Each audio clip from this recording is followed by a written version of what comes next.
God for this wonderful time. And अच्छा, okay, एक और यहाँ पर लिखा था, एक दो गवाही बता दूँ बैंगलोर की शादी के बारे में।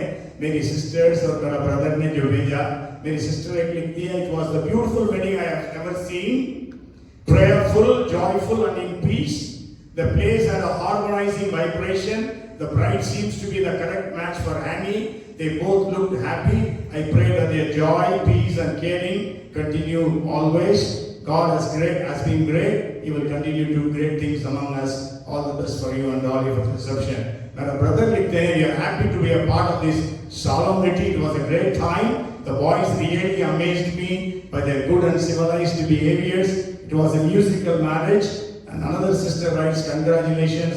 It was a grand wedding. Lord who has taken care of the minutest details of the wedding and made everything spectacular.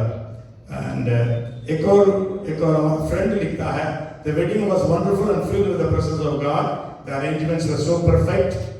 Okay, okay, yeah. So thank you all for your prayers. These testimonies are because of all the prayers of God's people, and you all prayed. I know there is a prayer team in our church.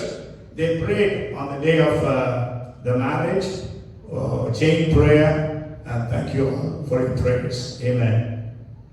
As translation नहीं है, anyhow, we will just try to be bilingual. दोनों भाषाओं में बोलने की कोशिश करेंगे. और आज हमने वचन पढ़ा था Psalms 78 से. हम एक वचन फिर से पढ़ेंगे, Psalms 78 and verse 41. Yes, again and again they tempted God and limited the Holy One of Israel. वे बार-बार परमेश्वर की परीक्षा करते थे और इस्राएल के पवित्र को खेदित करते थे. Amen. So greetings to you all again in Jesus' name, and I welcome you all and I thank God for this time. आप सबको यीशु के नाम से हार्दिक अभिनंदन. हम परमेश्वर को धन्यवाद देते हैं. आप सबको इस शाम के इस सभा में स्वागत करते हैं. और यहाँ पर हम क्या देखते हैं, भजन 78 का 41 में, जरूर इंग्लिश में थोड़ा सा फर्क है ट्रांसलेशन, और कुछ वर्जन्स में भी फर्क है. आप जैसा जानते हैं मैं NKJV इस्तेमाल करता हूँ प्रचार के समय में, और NKJV कहता है, yes, again and again they tempted God and they limited the Holy One of Israel. मतलब हिंदी में लिखा है, वे बार बार ईश्वर की परीक्षा करते थे और इस्राएल के पवित्र को खेदित करते थे लिखा है. इंग्लिश में लिखा है सीमित करते थे, है ना. They limited the Holy One of Israel. I think even in NIV it says vexed the Holy One of Israel. But we will go. The further message title is Limiting God. Limiting God. परमेश्वर को सीमित करना. We all know that our God is an Almighty God. हम सब जानते हैं हमारा परमेश्वर सर्वशक्तिमान है, वो सब कुछ कर सकता है. वो स्वयं कहता है, मैं सारे प्राणियों का परमेश्वर यहोवा हूँ, क्या मेरे लिए कोई काम कठिन है. 32:27 of Jeremiah. I am the Lord God of all flesh.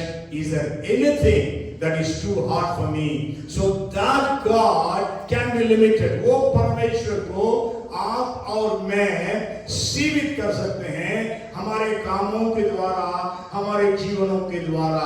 We can limit him by our conduct and our conversation. And there are a lot of examples. If I ask you, who all limited God, you can give me a list. यदि मैं आपसे पूछूं Bible में कौन-कौन है जिन्होंने परमेश्वर को सीमित किया, शायद आप लोग भी बोल सकते हैं. बोले कोई? कौन-कौन, किस ने ये परमेश्वर की सामर्थ को सीमित कर दिया था? हाँ? Samson. Okay, we can say yes. Yeah. याकूब तो नहीं किया.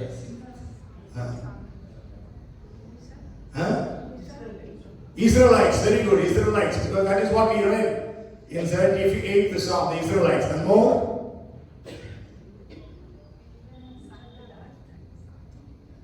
Okay, here, lots of names are coming, so God bless. Praise the Lord. You know, 78th Psalm is an historical psalm.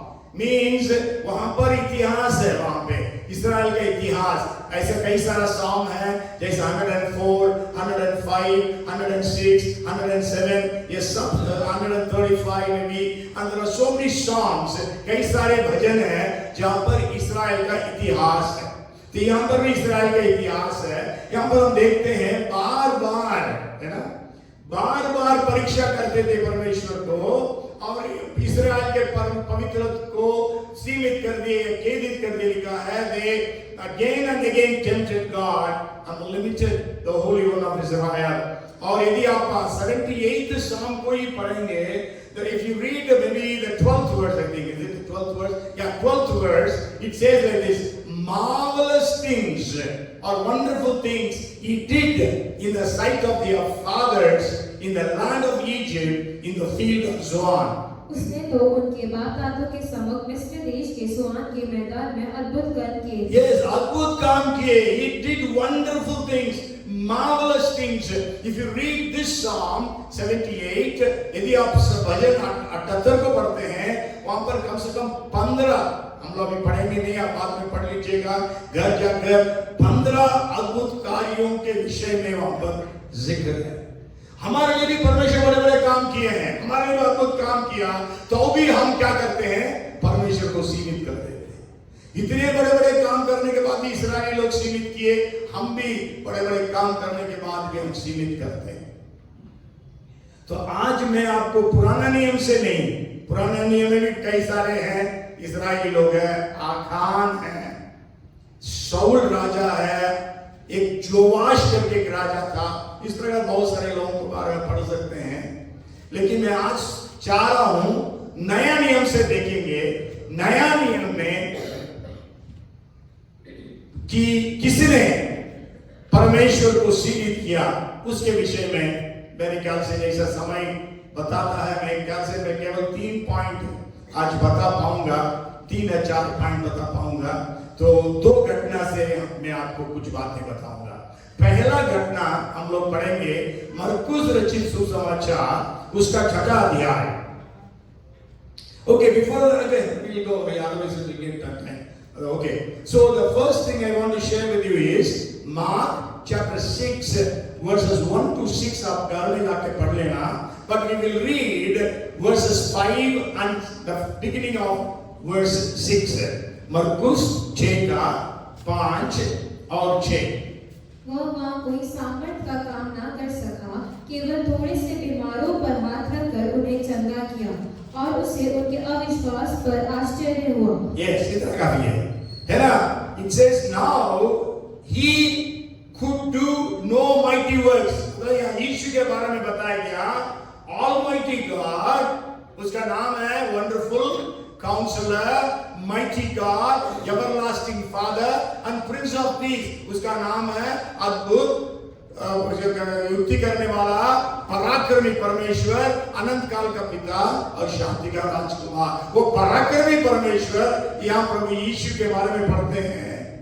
He could do no mighty works. Why? Bible says he marveled because of their unbelief. है ना. तो वहां पर हम देखते हैं कि वो लोग, यीशु मसीह जो है वहां पर आश्चर्य कर्म नहीं कर सका, केवल कुछ लोगों के ऊपर हाथ रख के चंगा किया, बस उतने ही किया, लेकिन और कुछ नहीं किया. तो इस बात को हम देखते हैं. वहां पर हम क्या, एक उसके पहले भी एक वचन पढ़ेंगे, सेकेंड वर्स पढ़िएगा, maybe yeah, second and third verse also we will read. सप्त के दिन वह आराधनालय में उपदेश करने लगा, और वह बहुत से लोग सुनकर चकित हुए और कहने लगे, इसको ये बात कहाँ से आ गई? ये कौन सा ज्ञान है जो उसको दिया गया है? कैसे सामर्थ के काम इसके हाथों से प्रकट होते हैं? क्या यह वही पढ़ाई नहीं जो मरियम का पुत्र और याकूब, योसेस, यहूदा और शामून का भाई है? क्या उसकी बहनें यहाँ हमारे बीच में नहीं रहती? Yes, है ना. So they were okay. So what we read is when the Sabbath had come, he began to teach in the synagogue, and many hearing him were astonished, saying, where did this man get these things, and what wisdom is this which is given to him, that such mighty works are performed by his hands? Is this not the carpenter, the son of Mary, and brother of James, Joseph, Judas, and Simon? Are not his sisters with us? So first thing is, they refused, or they did not recognize who Jesus is.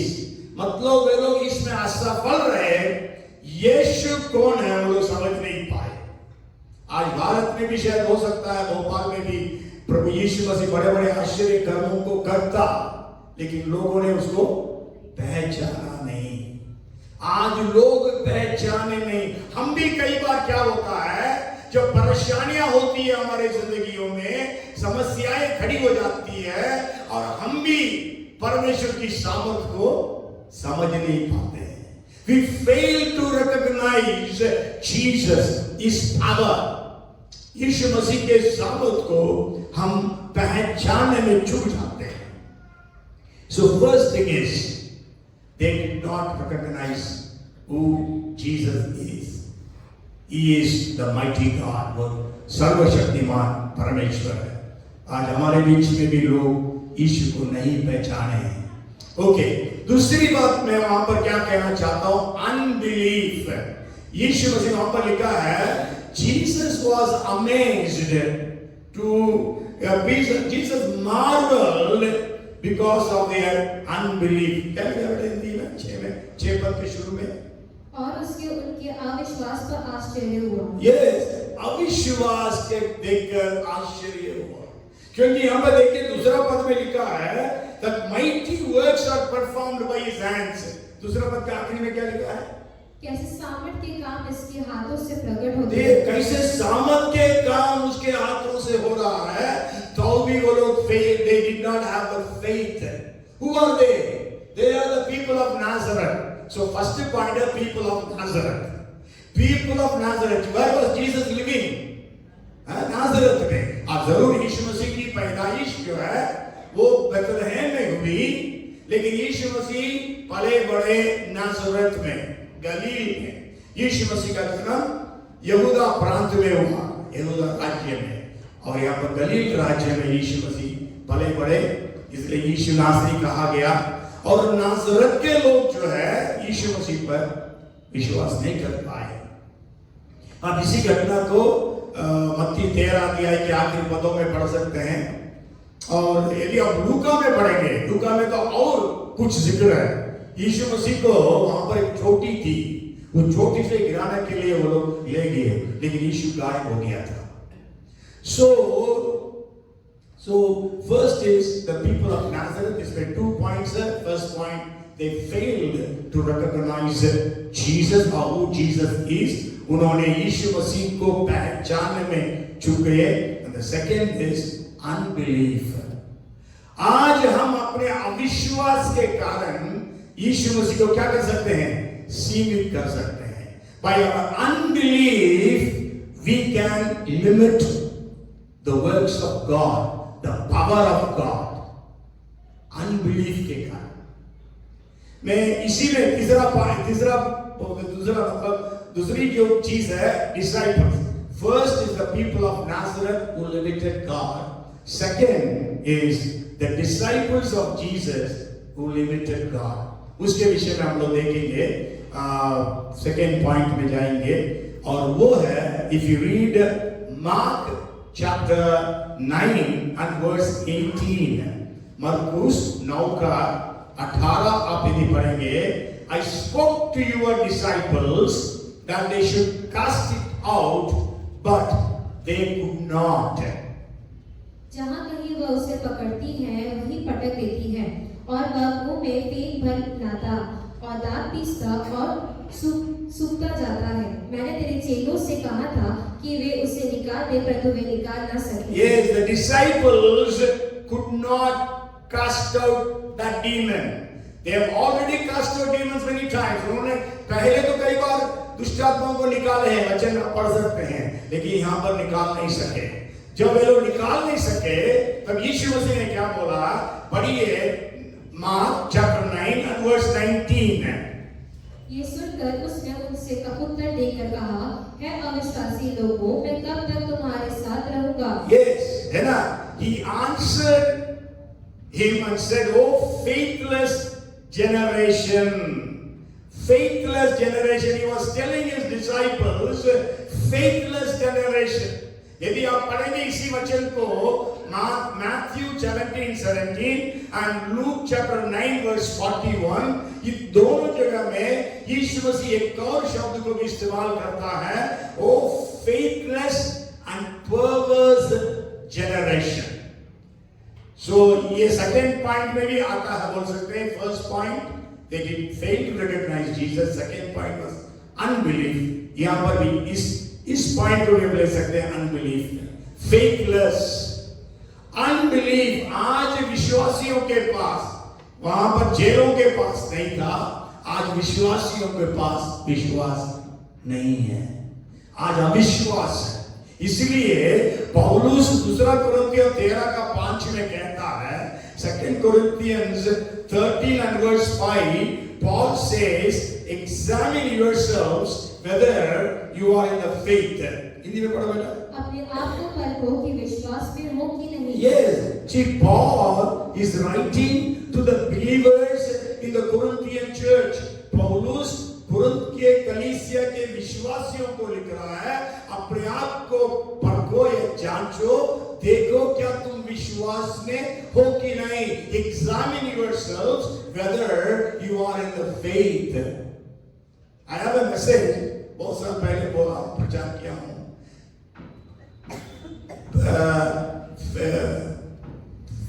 believers with faith, believers without faith. है विश्वास बिना विश्वासी, विश्वास के साथ विश्वास। नाम है विश्वासी लेकिन क्या नहीं है, विश्वास नहीं है। पैराडॉक्स, आयरनी है। So today, maybe you are sitting in the church or watching on the video, we say that we are believers, हम कहते हैं हम विश्वासी हैं, लेकिन हमारे अंदर क्या नहीं है, विश्वास नहीं है, विश्वास नहीं। जरूर यीशु मसीह ने बोला, कब तक मैं तुम्हारे साथ रहूंगा, सहते रहूंगा। उसके बाद if you read Mark chapter 9 verses 28 and 29, वहां पर हम क्या देखते हैं, जब घर आए तो चेले ने यीशु से पूछा, प्रभु हम क्यों नहीं निकाल सके। Maybe you read that 9:28-29। जब वह घर में आया तो उसके चेलों ने एकांत में उससे पूछा, हम उसे क्यों ना निकाल सके। उसने उससे कहा, ये जाति बिना प्रार्थना किसी और उपाय से नहीं निकल सकती। Yes, यदि बाइबल है आपके पास हिंदी में, फुटनोट में देखिएगा, वहां पर उपवास लिखा होगा। है हिंदी बाइबल है आपके पास, उसमें लिखा है उपवास, प्रार्थना और उपवास, है ना। इंग्लिश में लिखा है, and when he had come into the house, his disciples asked him privately, why could we cast it out? Why could we not cast it out? So he said to them, this kind can come out by nothing but prayer and fasting. So first point, failing to recognize Jesus. Second point is unbelief. Unbelief comes in both these instances, and अविश्वास जो है दोनों में आता है। And the third point, 3 points today I want to share, but the third point I want to explain. Third point, we can say, you can write, lack of prayer and fasting. Lack of prayer and fasting. क्यों आज हम limit करते हैं परमेश्वर को? Because of lack of prayer and fasting. हमारे जिंदगी में प्रार्थना और उपवास की कमी के कारण परमेश्वर हमारे बीच में बड़े बड़े काम नहीं कर पा रहे हैं। इन अदर वर्ड्स, हमारे प्रार्थना और उपवास के कमी के कारण मैं और आप इस्राएल के पवित्र को सीमित कर देते हैं। because of the lack of fasting and prayer, we God's people, we limit the Holy One of Israel, as it says in Psalms 78 and 41. Prayer and fasting. जरूर आप यदि आपको हिंदी में, if you read Matthew 17 and verse 21, maybe you can read it. Matthew 17:21 में उपवास और प्रार्थना दोनों लिखा है हिंदी में. पर एक जाति बिना प्रार्थना उपवास के नहीं निकलती. बिना प्रार्थना उपवास के नहीं निकलती. Okay. So lack of fasting and prayer, I just want to share something about prayer and fasting today. आप सब प्रेयर के बारे में बहुत सुनते रहते हैं, इसलिए प्रेयर के बारे में ज्यादा नहीं बोलने जा रहा हूं. But yesterday, you know how God gives me the message also. Yesterday I was just hearing, I just opened the YouTube and there was a shorts. In that shorts, there was one preacher telling about Paul Young Mitchell. Then I don't just, okay, when preacher is telling about Paul Young Mitchell, okay, I write down, no. Then I check, I always check whether it is genuine or not. And this thing happened in 1974. ये घटना जो मैं बताने जा रहा हूँ, 1974 में ये घटना घटी. उस समय पॉल यंग मिचेल का दूसरा बेटा था, वो 5 साल का था. He was 5 years old. So क्या हुआ? They went for a picnic as a school children, and their food was poisoned by a deranged man. मतलब उनके भोजन में एक पागल आदमी ने जहर मिला दिया. So 30 children died. And Paul Young Mitchell got the news and he rushed to his house. His son also died. 5 years old son. Paul Young Mitchell ने क्या किया? अपने कमरे में गया, दरवाजा बंद किया, परमेश्वर को पुकारना शुरू किया. He began to pray, cry to God. He prayed all kinds of prayers. If you read Ephesians 6:18, go home and read. It speaks about praying always, all kinds of prayers. Ephesians 6:18 में लिखा है, हर समय हर प्रकार की प्रार्थना करो. He prayed all kinds of prayers. People could hear. His wife and others could hear. They were all crying, but he was inside the room praying. He was telling God, unless you raise him to life, I'm not going to leave you. He was praying. Minutes went into hours. He prayed for 2 full hours. 2 घंटे उन्होंने continue प्रार्थना किया. उसका बेटा जिंदा हो गया. Hallelujah. ताली दो इसलिए परमेश्वर के लिए. 5 साल का बेटा मर गया, 30 बच्चे और मर गए, और ये पालिया की जो प्रार्थना किया और उस बेटा जिंदा हो गया. इसके बाद की बात आप सुनना. बेटा जब जिंदा हो गया, वो पापा से बोला, पापा आपको मालूम क्या हुआ? मैं स्वर्ग गया था, यीशु मसीह से मिला, बहुत लोग से मिला, हमारे चर्च के भी बहुत सारे लोग आते हैं. बहुत सुंदर जगह थी. प्रभु यीशु मसीह मुझसे बोला, बेटा तुमको वापस जाना है. मैंने बोला, प्रभु मैं इस जगह को छोड़कर वापस पृथ्वी में नहीं जाऊंगा. यीशु ने क्या बोला मालूम? यीशु ने बोला, बेटा तुम नहीं जाओगे ना, तेरा बाप मुझे नहीं छोड़ेगा. If I don't go back home, your father will not leave me. क्योंकि वो चिल्ला रहा है, यदि तू मुझे जिंदा नहीं, यदि तू मेरा बेटा को जिंदा नहीं करोगे, मैं तुझे नहीं छोड़ूंगा. हालेलुया. Praise the Lord. आज हमारी प्रार्थना कैसी है? मिल गया तो ठीक है, नहीं मिला कोई बात नहीं. गाड़ी चल रही है, चलने दो. कहां तक चलेगी देखते हैं. आज क्या हमारे पास वो कमिटमेंट है, वो फर्वर है?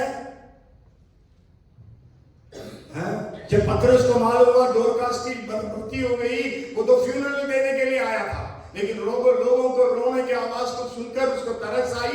वो दरवाजा बंद कर दिया और बैठ के घुटने में होकर प्रार्थना करना शुरू किया.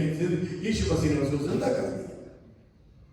आज हम Sister Sivono, एक गीत में ना, dead are raised to life, something like that he was singing. In the name of Jesus. Praise the Lord. Are we limiting God because of lack of prayer?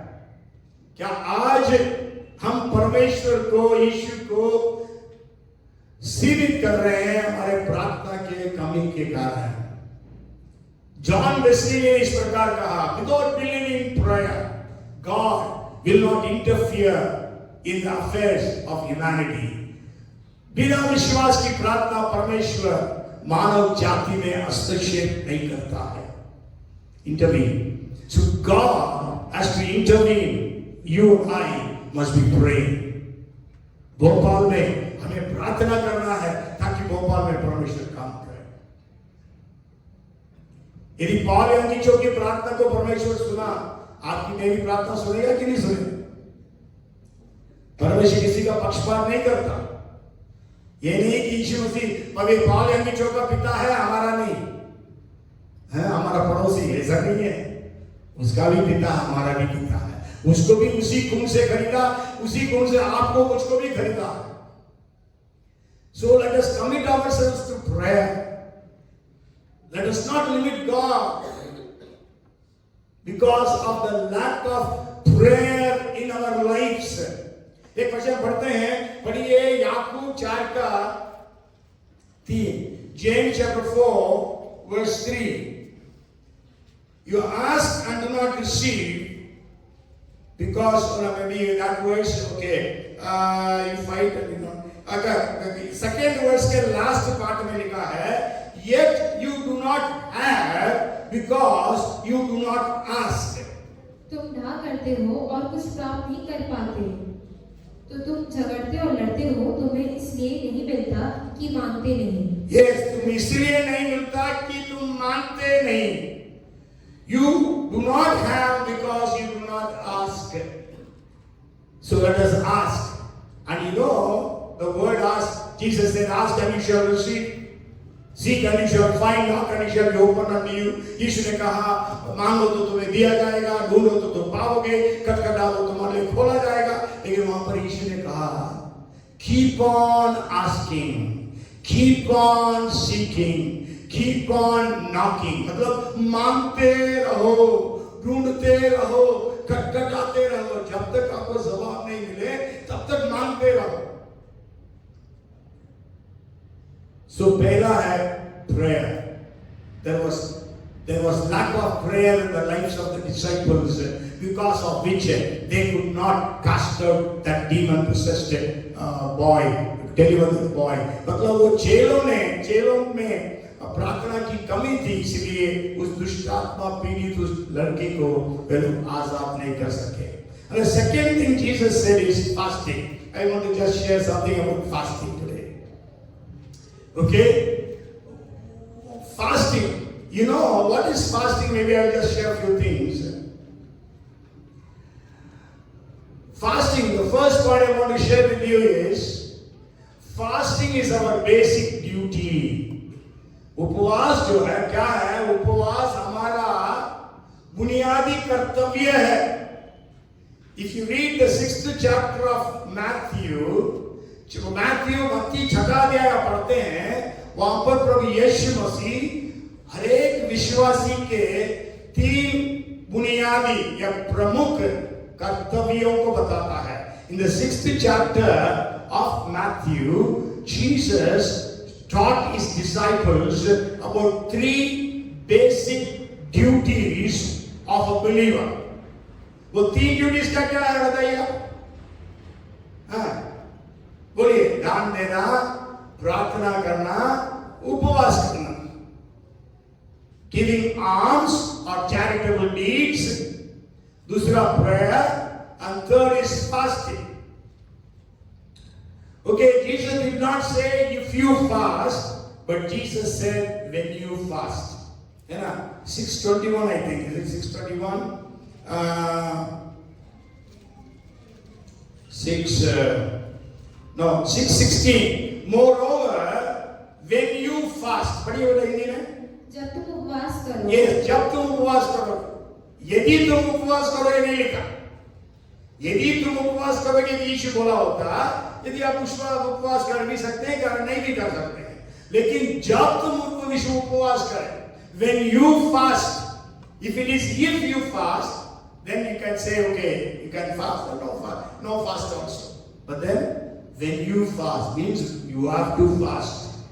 When you fast, and if you read couple of more verses, if you read 5:20 of Matthew, यदि आप मत्ती 5:20 पढ़ते हैं, वहां पर Jesus कहता है, क्योंकि मैं तुमसे कहता हूँ कि यदि तुम्हारी धार्मिकता शास्त्रियों और फरीसियों की धार्मिकता से बढ़कर ना हो, तो तुम स्वर्ग के राज्य में कभी प्रवेश ना पाओगे। ये यीशु क्या सिखा रहे हैं?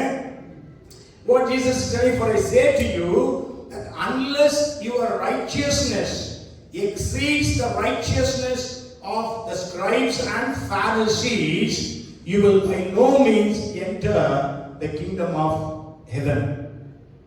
तुम्हारी धार्मिकता फरीसी सदुकियों के धार्मिकता से बढ़कर होना है, तब तुम स्वर्ग राज्य में प्रवेश कर सकते हो। और what is the righteousness of the Pharisees? फरीसियों का धार्मिकता क्या है? पढ़िए लूका 18:12। लूका 18:12 में शुरुआत की बात पढ़ेंगे हम लोग। बस मैं सप्ताह में 2 बार, बस इतना काफी है। मैं सप्ताह में 2 बार क्या करता हूँ? उपवास रखता हूँ। I fast twice a week. That means we believers must fast at least twice a week. For lack of prayer and fasting, the disciples could not cast out the demon. उपवास और प्रार्थना के कमी के कारण चेले उस दुष्ट आत्मा को निकाल नहीं सके। तो यहाँ पर फरीसी कह रहा है, असल में दृष्टांत यीशु मसीह ने बोला, फरीसी कह रहा है मैं सप्ताह में 2 बार उपवास रखता हूँ। I fast twice a week. हम लोग कितने लोग फास्ट कर रहे हैं मेरे को मालूम नहीं। आजकल हम लोगों के पास जरूर we have health issues because of which we are not able to fast. You know, since 2019, when I had the heart attack, I was not fasting for so many years. Sure, I was fasting lunch on Sundays. क्योंकि morning भी दवाई लेना है, रात को भी दवाई लेना है, तो मेरे को लंच स्किप करता था। बीच में डॉली बैंगलोर गई थी 2-3 महीने के पहले। So that day she was not there. I said, okay, let me try. I tried and I could succeed. After 6 years. So after that, I try to fast. I fast every Sunday. Only after going home, after the service, I eat. But anyhow, what I want to say is, I have fasted for 21 days without food. I have fasted. I have not fasted for 40 days, but I have fasted maximum 21 days. I have fasted with 1 meal a day, so many months maybe. Okay, anyhow, that's okay. We have to fast. So fasting is our basic duty. What is fasting? Fasting is not starving, but fasting is voluntarily abstaining from food in the name of Jesus, so that we will be able to fulfill the duty, one of the duties that Jesus has given to us. उपवास क्या है? आप स्वे इच्छा से आप भोजन से दूर रहते हैं, ताकि आप प्रभु यीशु मसीह की जो शिक्षा है उसको पूरी करने के लिए आप अपने आप को समर्पित करते हैं। First thing. And the second thing is, what is fasting? Fasting is your heart's desire that God would come and intervene. उपवास क्या है? उपवास जो है आपके हृदय की पुकार कि परमेश्वर आकर आपकी परिस्थिति में हस्तक्षेप करे। आमेन। Praise the Lord. Means आपकी परिस्थिति है, खराब है, आपकी परिस्थिति कठिन है, आपके लिए आप बहुत सारी बातों को आप सामना कर रहे हैं, कुछ नहीं हो रहा है, प्रार्थना कर रहे हैं, कुछ नहीं हो रहा, उपवास रखिए।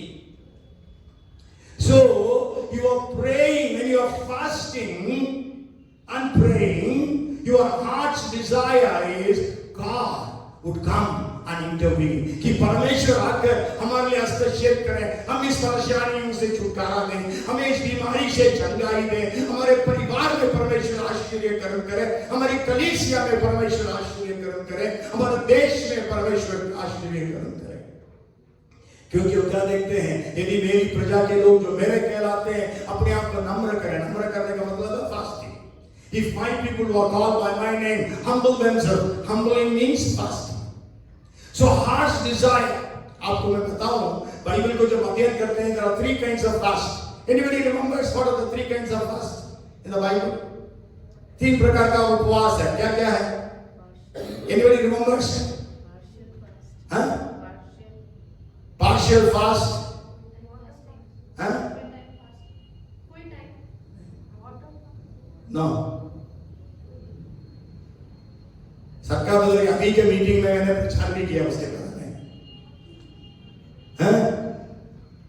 Normal fast, absolute fast, partial fast. Okay, normal fast means actually the Greek word for fasting and the Hebrew word for fasting, the words that are used, nestis and tusum, they both mean not eating.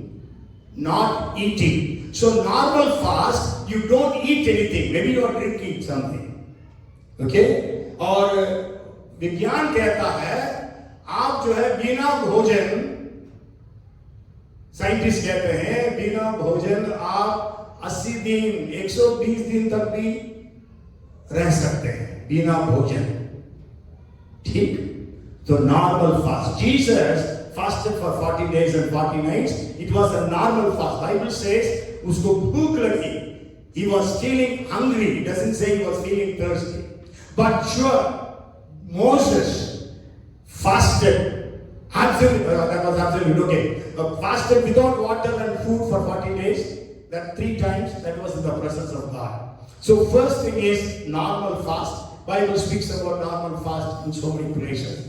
And the second is absolute fast. Normal fast को हिंदी में हम साधारण उपवास कहते हैं. Okay, second is absolute fast, that is पूर्ण उपवास. ये पूर्ण उपवास क्या होता है? आप ना तो कुछ खाते हैं, ना तो कुछ पीते हैं, पानी भी नहीं पीते. साइंटिस्ट कहते हैं एक इंसान बिना पानी 5 दिन तक ही जिंदा रह सकता. 5 दिन के बाद नहीं. He will dehydrate and die. So that's why Bible में जहां भी 3 दिन की एब्सोल्यूट फास्ट था, वहां सब 3 दिन किए सब. मतलब जहां पर भी वो लोग ना खाए ना पिए, वो 3 दिन का था. एक पौलुस था, एक योना के समय में निनिवे के लोग थे. इस प्रकार हम लोग देख सकते हैं absolute fast. As I told you, Moses had absolute fast for 40 days 3 times, but it was in the presence of God. जरूर मूसा जो है 3 बार पूर्ण उपवास किया 40 दिन के लिए, 40 दिन रात के लिए, लेकिन उस समय परमेश्वर की उपस्थिति में था. Okay, and then the third fast is partial fast, आंशिक उपवास. पार्शियल फास्ट हम लोग जरूर जितने भी हम लोग उपवास रखते हैं करीब करीब वो सब पार्शियल फास्ट है, आंशिक उपवास. क्योंकि हम लोग चाय पीते हैं, जूस पीते हैं, है ना, partial fast. But all these 3 kinds of fast are powerful.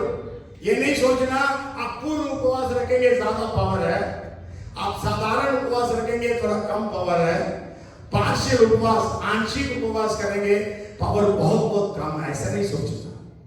All the 3 fastings have power. Hallelujah. Praise the Lord. इसलिए हम सब पार्शियल फास्टिंग तो रख सकते हैं, है ना. कोई भी नहीं कि पार्शियल फास्टिंग नहीं रख सकता. हम सब पार्शियल फास्टिंग रख सकते हैं. रहिए. फर्स्ट टाइम आपको मुश्किल लगेगा, है, सिर दर्द करेगा, नींद आएगी, भूख मतलब ऐसा भूख लगेगी, जुआ कूद रहा है. क्योंकि शैतान नहीं चाहता आप उपवास करें, क्योंकि उसको मालूम है ये जाति बिना उपवास और प्रार्थना और किसी उपाय से नहीं निकलेगी. तो इसलिए तो पार्शियल, अभी मैं जो बोलने जा रहा हूं वो पार्शियल फास्ट की बात ही है. अब बाद में आप पढ़ लीजिएगा घर जाके. दानियल पहला अध्याय, दानियल पहला अध्याय में क्या हुआ?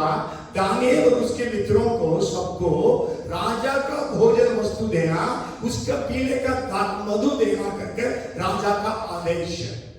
लेकिन पहला अध्याय का 8वां पद में लिखा है, परंतु दानियल ने अपने मन में ठान लिया, खोजों के प्रधान से बोला है ना, कि मैं अपने आप को आप पवित्र ना करूंगा। He determined in his heart that he will not defile himself with the food of the king and with the wine of the king. पढ़िए बेटा 1:8। परंतु दानियल ने अपने मन में ठान लिया कि वह राजा का भोजन खाकर और उसके पीने का दाख मधु पीकर अपवित्र ना होए। Yes, है ना। So he decided not to eat the food of the king or the wine of the king, but what he offered was, क्या बोला उसने मेलजार से, मतलब उसके चारों के ऊपर था। हिंदी में मेलजार नहीं लिखा है, केजेवी में मेलजार लिखा है, तमिल में भी लिखा है। वो मेलजार से बोला हमें 10 दिन तक जांच कर देखो। पढ़िए 10वां पद भी पढ़ लीजिए। खोजों के प्रधान ने दानियल से कहा, मैं अपने स्वामी राजा से डरता हूँ, क्योंकि तुम्हारा खाना पीना उसी ने ठहराया है।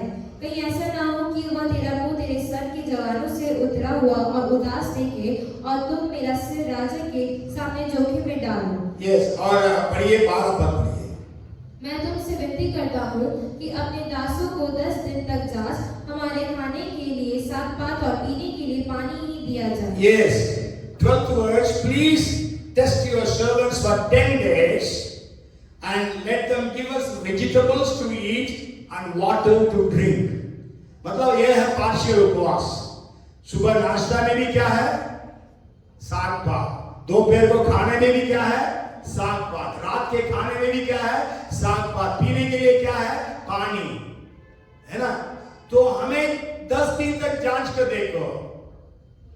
आप सोचिए लॉजिकली, रैशनली, क्या 4 जवान बच्चे हैं 15 साल के, वे चारों 10 दिन के लिए साग पात खाएंगे और पानी पिएंगे, और बाकी जितने हैं करीब 70 लोग थे, 70-80 लोग, सब मिलाकर 75 से 80 बोलते हैं, 70 से 75 लोग थे।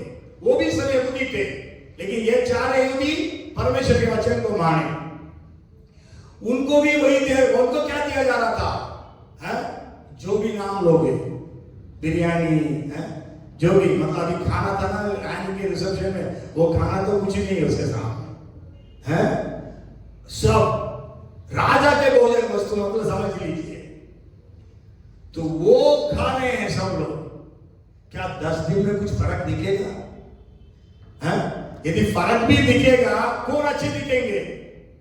ये 4 लोग या वो 75 लोग हैं? वो 75 लोग अच्छे दिखेंगे। तो रोज मीट, मछली, मांस और क्या क्या प्रोटीन वीटीन सब खा रहे हैं, कार्बोहाइड्रेट सब खा रहे हैं। यहाँ पर ये तीनों, ये चारों क्या खा रहे हैं? साग पात और पानी। और 10 दिन के बाद जब देखा गया, इनका चेहरा कैसे था? बाकी लोगों के तुलना में चमक रहा था। Praise the Lord. So fasting is God, your heart's cry to God that He would come and intervene in your situation. उपवास ये है आपका हृदय का पुकार परमेश्वर की ओर, ताकि परमेश्वर आकर आपके परिस्थिति में हस्तक्षेप करे। Praise the Lord. आज आपकी परिस्थिति क्या है? क्या कमी आपके जीवन में? क्या घटी है? क्या बीमारी है? क्या आपकी आवश्यकता है? परमेश्वर के सामने गिड़गिड़ाइए। और आपको मैं बताऊं, ना केवल इस 10 दिन में उनके चेहरे चमके, उसके बाद उनको 3 साल वही फास्टिंग था, पार्शियल फास्टिंग फॉर 3 years। 3 साल तक क्या खाते पीते रहे? 3 साल तक साग पात खाए, पानी पिए। चाहे उनका बर्थडे हो, चाहे उनका कुछ भी हो, चाहे वो पास ओवर का पर्व हो, चाहे वो मतलब फीस्ट ऑफ टेंट्स हो, कुछ भी हो, पेंटिकॉस्ट का पर्व हो, कुछ भी हो, सब दिन साग पात और पानी। बर्थडे हो, उस 3 साल के उस उपवास के कारण परमेश्वर हस्तक्षेप किया। पहले 10 दिन के उपवास के कारण परमेश्वर हस्तक्षेप किया, इनके चेहरे बाकी दूसरों के चेहरे से चमक रहा था। लेकिन वो 3 साल के आंशिक उपवास के कारण परमेश्वर ने ऐसे काम किया। राजा जो मूर्ति को बनाया, बोला दंडवत करो, नहीं दंडवत करे, जब आग 7 बार उस आग के भट्टी को और तेज कर दिया, लेकिन ये लोगों को जला नहीं सके। वही राजा बोलता है, सादराक मेशक अबेदनेगो के परमेश्वर के विरोध में कोई भी बोलेगा, वो टुकड़े टुकड़े किया जाएगा। Hallelujah, praise the Lord. ये मैं वही राजा जिसने लिखा, हस्ताक्षर किया, 30 दिन तक राजा को छोड़कर और किसी से प्रार्थना नहीं करना। वही राजा दानियल को सिंहों की गुफा में डालकर परमेश्वर ने रक्षा किया, उस उपवास की सामर्थ के प्रभाव से। अब जाकर उसके बाद बोलता है, दानियल का परमेश्वर राजा होता, राजा परमेश्वर, ईश्वर का परमेश्वर। सारे लोग मेरे देशों में 127 नेशन, सारे लोग दानियल के परमेश्वर के सामने थरथराए, डरे।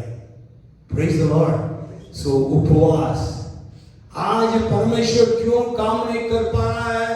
क्यों हम यीशु मसीह को सीमित कर रहे हैं? बिकॉज हमारे उपवास, हमारे प्रार्थना के कमी के कारण। उपवास क्या है? फर्स्ट उपवास जो है कि हमारा कर्तव्य है।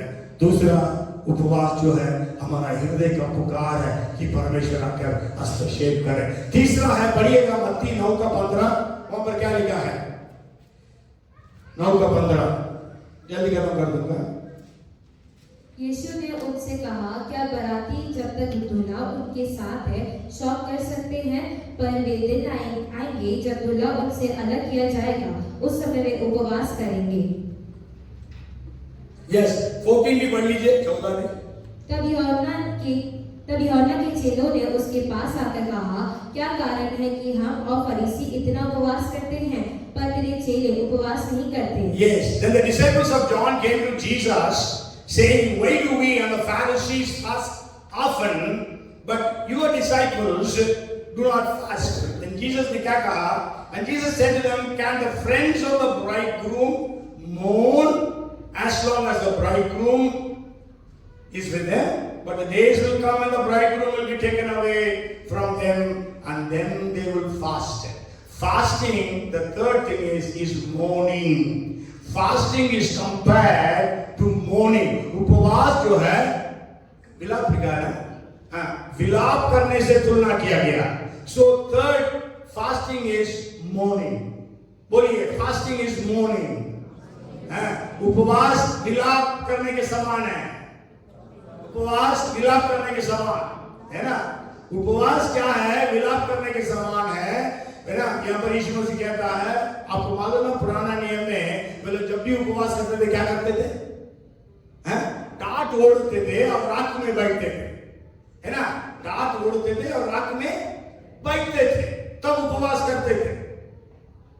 लेकिन नया नियम में यीशु मसीह ने वो प्रथा को बदल दिया, रात ओढ़ने की। मतलब प्रभु कहता है, आप जो उपवास करोगे, आप पढ़ लीजिएगा बाद में 6 अध्याय में, मत्ती में 16-17 में, है ना। तुम तेल लगाओ, तुम्हारा चेहरा को धोवो, है ना। यीशु सब कहते हैं, wash your face, apply oil, nobody should know that you are fasting. So fasting is mourning. You have to mourn for 3 things or 3 groups. One is you have to mourn for yourself. हमें अपने लिए विलाप करना।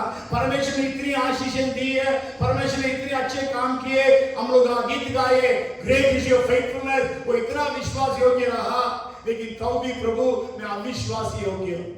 Still I am unfaithful, still I am unholy, still I am sinning, still I am doing all things that are not to be done.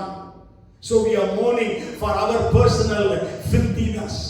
As we know, when Isaiah saw God, he says, woe unto me, I am a man of unclean lips, I live among people of unclean lips. जब यशायाह ने परमेश्वर को उसकी महिमा में देखा, वो कहता, मुझ पर हाय, मैं अशुद्ध ओंठ वाला मनुष्य हूँ, अशुद्ध ओंठ वाले मनुष्यों के बीच रहता हूँ। उसके पहले 8 बार वो दूसरों के ऊपर हाय बोलता है। पहले 5 अध्याय में First 5 chapters he says 8 times woe unto different groups of people, but in the 6th chapter, he tells woe unto himself.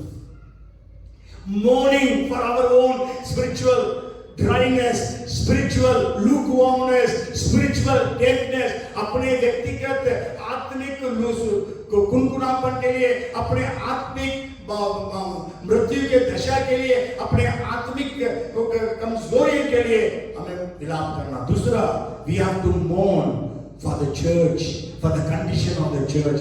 कलीसिया की दशा को देखकर हमें क्या करना है? विलाप करना है. कलीसिया जैसे जहां पहुंचना था वहां नहीं पहुंचा. पिछले दिनों में मैं प्रेरितों के काम की किताब से कई प्रचार किए. कलीसिया कैसे थी आपको बताया. पैटर्न ऑफ द चर्च, कलीसिया का नमूना क्या है. फर्स्ट 10 चैप्टर से मैंने 8 पॉइंट बताए. लेकिन आज हमारी कलीसिया उस स्थिति में नहीं है. So we have to विलाप करना, we have to mourn, fast, and then we have to mourn for the people of the world. लोगों के लिए, दुनिया के लिए. दुनिया नाश हो रही है, परमेश्वर से दूर जा रही है, हर प्रकार का पाप बढ़ रहा है. जवान लोग अपने आप को नष्ट कर रहे हैं, नाश कर रहे हैं. रेप, क्या क्या गलत काम हो रहा है. शराब की दुकानें भरी हुई है, कलीसियाएं खाली है. So we have to mourn because of the condition of the church. First, it's the basic duty of a Christian, fasting. एक क्रिश्चियन का, एक विश्वासी का बुनियादी कर्तव्य है. दूसरा, हृदय का पुकार कि परमेश्वर आकर हस्तक्षेप करें. It is heart's cry that God would come and intervene. Third, it is mourning. Fourth, it is power. उपवास सामर्थ्य है. उपवास, कोई भी लोग, आपको मालूम है, जो भी धर्म के मानने वाले, जो भी व्रत रखते हैं, उपवास रखते हैं, रोजा रखते हैं, वो सामर्थ को रिलीज करते हैं. जो यीशु के नाम से करते हैं वो परमेश्वर की सामर्थ को रिलीज करते हैं. दूसरे नामों में करते हैं वो शैतान की सामर्थ को रिलीज करते हैं. इसलिए तो हम खाने पीने वाले, उपवास करने वाले दूसरे जाति धर्म के लोगों के पास जाने से हम कमजोर पड़ जाते हैं, क्योंकि उनके पास वो सामर्थ है. लेकिन यदि आप और हम उपवास के साथ जाएंगे, परमेश्वर बड़े बड़े काम करेगा. Praise the Lord. आप वचन पढ़ने के लिए और टाइम नहीं है, घर जाकर पढ़िएगा. लूका 4:1, 4:14, 4:18 है ना. आप पढ़ लीजिए, उसमें पता चलेगा यीशु मसीह के उपवास के बाद वो सामर्थ से भरा. Okay, and the fifth thing is, उपवास एक हथियार है. Fasting is a weapon. Jesus said, "This kind will not go except by fasting and prayer." यीशु ने कहा, ये जाति बिना प्रार्थना और उपवास और किसी उपाय से ना निकलेगी.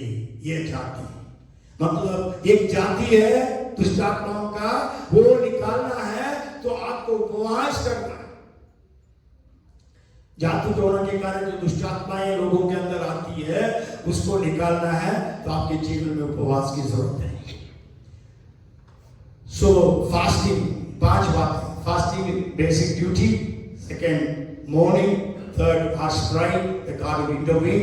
Fourth is power. Fifth is a weapon. तो इसलिए आज हम लोग इस वेपन को इस्तेमाल करें. उपवास एक बहुत बड़ा हथियार है. जब बहुत बड़ी चुनौती यहूदियों के ऊपर आ गई, एस्तर के समय में उन्होंने क्या किया? 3 दिन उपवास किया. उसके बाद परमेश्वर ने उनको जीत दिलाई. यदि हम एस्तर की किताब पढ़ेंगे आपको पता चलेगा, आफ्टर 70 डेज में सारा पलट गया था. 70 डेज. फर्स्ट पहले महीने के 17वां दिन में वो आदेश निकाला गया. तीसरे महीने के 27वां दिन में सब पलट गया. और उपवास करने के तीसरे दिन सब कुछ पलट गया. यदि ऐसा बोलेंगे तो, क्योंकि जब उपवास करी फर्स्ट डे, नहीं 3 दिन उपवास करने के बाद फर्स्ट डे राजा को बोलती है मेरे साथ खाना खाओ, हामान को भी बुलाओ. दूसरे दिन भी बोलती है आओ खाना खाओ और हामान को भी बुलाओ. तो सेकेंड डे में पता चल उसने प्रकट कर दी हामान जो हमारे जान के पीछे पड़ा है. So power, weapon, they could win. बहुत जबरदस्त विक्टरी मिली. हमेशा कहता हूं शैतान ना बुरी तरह से हारता है, लेकिन जब तक नहीं हारता तब तक ऐसा दिखाता वो बहुत बड़ा है, इसलिए शैतान हारा हुआ है। इस बात को भी समझ लीजिए, शैतान को हमें हराना है, बड़ी बात नहीं है, क्योंकि प्रभु यीशु हमें सदा जे के उत्सव में ले सकता है। Praise the Lord. He will always lead us in a triumphant procession, not just on Sundays, not some days, every day, 24/7. He will lead us in a triumphant procession. है ना? So they limited the Holy One of Israel. उन्होंने प्रभु यीशु मसीह को भी सीमित कर दिया because of their unfaith, unbelief, because of not recognizing who Jesus is. Third, because of lack of prayer and fasting. उन्होंने यीशु मसीह को सीमित कर दिया, सर्वशक्तिमान परमेश्वर को, क्योंकि उन्होंने यीशु मसीह को पहचानने से चूक गए। दूसरा कारण उनके जीवन में अविश्वास था, क्योंकि यीशु मसीह हमेशा वही बोलता था, जैसा तुम्हारा विश्वास वैसे तुम्हारे हो जाएगा। और तीसरा, उनके अंदर प्रार्थना और उपवास की कमी थी। आइए हम लोग प्रार्थना करेंगे। Amen. Hallelujah. In the name of Jesus, by the blood of Jesus, we have the victory. Hallelujah. In the name of Jesus, by the blood of Jesus, demons will have to flee. When we stand in the name of Jesus, tell me who can stand before. In the mighty name of Jesus, we have the victory. Father, we are so grateful to you. प्रभु हम आपका धन्यवाद करते हैं। इस्राएलियों ने इस्राएल के परमेश्वर को सीमित कर दिया। The Israelites limited the Holy One of Israel. The disciples limited. चेलों ने सीमित कर दिया। The people of Nazareth limited you, Lord. नाज़रेत के लोग प्रभु यीशु आपको सीमित कर दिए। प्रभु जी, हम आपको किसी भी प्रकार से सीमित करना नहीं चाहते। Lord, we don't want to limit you in any way by any of our things, Lord. Forgive us. We repent, Lord, of all those things. We repent as individuals and as a church. हम व्यक्तिगत तौर से और कलीसिया के रूप में हम पश्चाताप करते हैं यीशु के नाम। हमारे अंदर प्रभु जी आपको हमेशा पहचाने पाए, आप सर्वशक्तिमान, हमेशा प्रभु जी आपके ऊपर विश्वास करने वाले बनने पाए। जैसा पौलुस कहता है, मैं जानता हूं जिसके ऊपर मैंने विश्वास किया। And let us be like Paul who said, I know in whom I believe. और प्रभु जी हमारे अंदर जो भी lack of prayer and lack of fasting है, प्रभु जी प्रार्थना और उपवास की जो भी कमी है उसको भी क्षमा कर दीजिए। प्रार्थना करने के लिए हमें प्रार्थना की आत्मा दे, उपवास करने के लिए सामर्थ्य दे प्रभु जी।